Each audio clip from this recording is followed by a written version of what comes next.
A month ago, the Santa Barbara County Supervisors approved a large farm labor camp to be built outside of Santa Maria.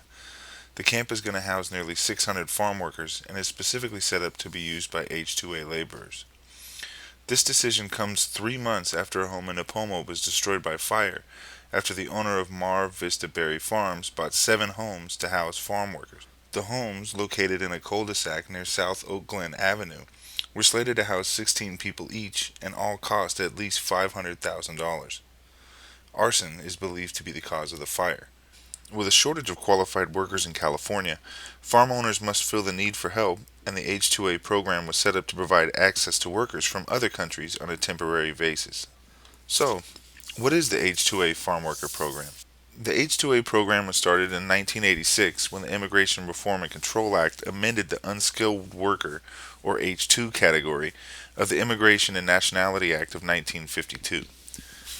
H2A workers are foreign nationals that are permitted to work in the country for the express purpose of participating in agricultural work that is of a temporary or seasonal nature. The worker is only allowed to stay in the country for the time period that is authorized by their labor certification, generally less than a year.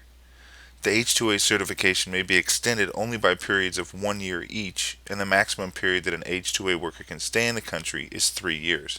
A person that has been in the country under the H2A classification for a continuous 3 year period must return to their home country or leave the United States for a 3 month period before they can reapply for H2A status. The family of the H2A worker, a spouse and unmarried children under 21, can apply for H4 classification and come to the United States. However, individuals classified with H4 status are not eligible for employment in the U.S.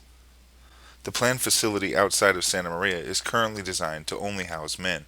Employers, or petitioners as they are classified by the Labor Department, must notify the Citizenship and Immigration Office within 2 workdays if the worker is a no-show to work after 5 days of the employment start date, or if the worker fails to show up for work without notice for more than 5 consecutive workdays, or if the employment is terminated or the work is completed early.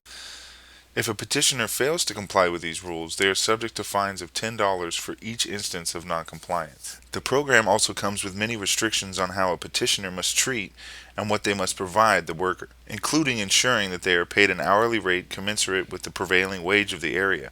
The petitioner must provide housing for the workers that complies with rules set up by the Department of Labor, that sets up how many people can be in a house, how many toilets and showers are available on a per-argument basis, among other regulations. The farm workers are either to be provided with 3 meals a day, or the facility that they are living in must have a kitchen. The petitioner is also responsible for providing transportation to and from work every day. The petitioner must give hiring priority to any U.S.-born workers, and then must prove that there is a shortage of U.S.-born laborers to fill the position needed to continue production. The recently approved farm worker camp is an attempt to create housing for H2A workers that complies with federal regulation and is not in a residential area. We will have a special 3-part series on the use of H2A workers on the Central Coast starting on July 10th. Be sure to read the work compiled by Logan Anderson, April Charlton, and Kenny Lindberg on each Sunday after that.